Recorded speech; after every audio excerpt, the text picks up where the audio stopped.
Hi, I'm Ethan Skolnick from 5 Reasons Sports here at Florida Live Arena after the Florida Panthers win again at home. They're now 23-3 on the season at home, this time in front of the largest home crowd of the season. And this time, again, they do it in overtime on a goal from Bennett from Huberdeau. And now they go out on the road for a long time. I've got Caitlin Daly next to me. She is not a jinx. I am not a jinx because typically everybody thinks we're jinxes.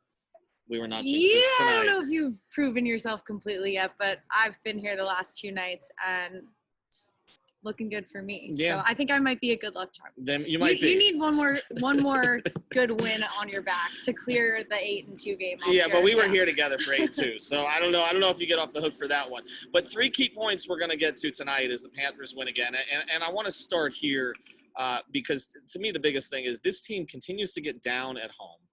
And they continue to come back. And we asked them after the game about that, whether it's Huberdeau or Burnett, and they just talk again about how we know we can do this. We know we can do this. And so there is a confidence level. I don't know that the fans like it, that they always get down 1-0 or 2-0, but there doesn't seem to be any panic from this team. And tonight, 90 shots that they attempted, 50 on goal. You could get frustrated with that when it's not going in, particularly against a goaltender who used to play for this team in Reimer.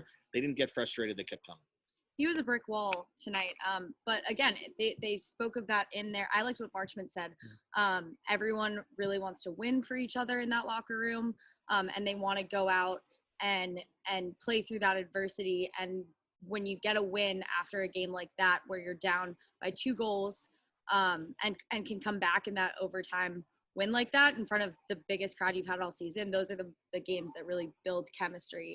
But they've had so many games like that this season, with a home record like the one that they do tonight, or that we saw tonight. I didn't have a doubt in my mind just because I've seen them play like this. I didn't have a doubt in my mind that they were going to be the comeback cats that we've seen all season. And I think that whatever goes on in that locker room, it's just from the top to bottom, everyone shares that play through adversity, keep your composure mentality, and that's why they're able to do what they do. The other reason they can do it, and you and I were talking about this after the game a little bit, is their depth, because they don't rely. We're going to talk about one guy they rely upon, maybe a little bit more than some of the others in a second, but they don't rely on just one player, one line. It allows Burnett to kind of shuffle through his lines. We saw it tonight. They were getting shots on goal. He didn't really love the way Duclair was playing. He shuffled up the lines. He put Huberdeau and Barkov together. But it's not just Huberdeau and Barkov, although it can be them at times. But you were noting some of the play they've gotten from the 3rd and 4th line, and even the defensively. I mean, tonight, first goal off the bat was Gustav Forsling. It was his 2nd of the season. Great to see from him. And Mason Marchment had a goal in tonight's game, which is his 2nd streak of this week. He had a clutch goal. I forget if it was the 3rd or the 4th last game, just because I was so caught up in it, because they had 2 back-to-back goals in 25 seconds. I was just really thrilled. But tonight, you saw how excited he was with that celebration, and that the depth is what makes the Panthers a really hard team to beat. We see it for people who follow this channel. We see it with the Heat also. When you have a deep team, again, everybody believes in each other, and it's kind of what the Heat talk about. Everybody shares in each other's success. It feels like the same thing here with the Panthers, where there is sort of general excitement about what other guys are doing. There doesn't seem to be resentment. Good teams, you always wonder, does that come before the chemistry, or does the chemistry lead to that? But it seems either way it's working. But again, there is one guy who's playing at a higher level than anybody else, probably in the entire league right now, which is Jonathan Huberdeau. I thought it was interesting after the game that Burnett said, maybe he'll start to get the attention nationally that he deserves. He is an all-star, but again, he should be a Hart Trophy candidate. He's leading the league in assists with 45. He's leading the league in points with 62.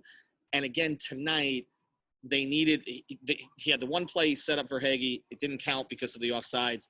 Comes right back at the end of the game, scores, comes back in the overtime, sets up Bennett. Every time they've needed him this season, he's there. We've been saying this at Fifth Line for a season and a half now. He is one of the most underrated players in the NHL. There is no doubt about it that he his name should be in the conversation with the top 5, if not 3 best players in the league. And he just continues to, he doesn't need the attention. He continues to show up, and that consistency, again, guys like him and Barkov are the guys that, you think, and when they're struggling, that's who you go to because they're consistent and they're veterans. But he is just continuing to break records and blow other people's minds. And it's about time that happens. And he deserves this all-star nod, by the way. He's going to head to Vegas this weekend. So he's not the only one who deserves it, by the way. there were a couple. Although he's the only one that's getting it. And in the larger South Florida sports context, I mean, he is having one of the all-time seasons. We've seen some great seasons in this market, but a guy who is leading his team to the top, not just of the conference, but the entire league, and doing it night after night, he should be getting more attention nationally. He should be getting more attention locally. So hopefully we'll give it as should to the him Panthers as a whole. I would agree with that. Although you see the crowd tonight, again, more than 18,000, and it was legitimate. It wasn't like one of these, like where they say there's 18,000 people here and there weren't. They were here tonight. They were looking for a reason and excited. They were loud. I mean, and on Thursday night was not a record-breaking crowd, but it sounded like one. Which is good as we carry this thing forward. Although they're not going to be back for 3 weeks, but we will be back then when they are. Follow Caitlin at cdaly95 on Twitter and at Caitlin Daly on Instagram. Follow me at 5 Reasons Sports, but not to the parking lot because it's cold and I'm going to be running out there as fast as I can. And follow the Daly Drop. That's going to be coming up here on the 5 Reasons YouTube channel. Soon, and we will see you back here at FLA Arena on February 22nd, where the Panthers will host the Nashville Predators, and I might be in town for that. So we'll see. Well, you know a little bit about the Nashville Predators. I do. Although, there's no rooting in the press box. Have a good night, everybody. Good night.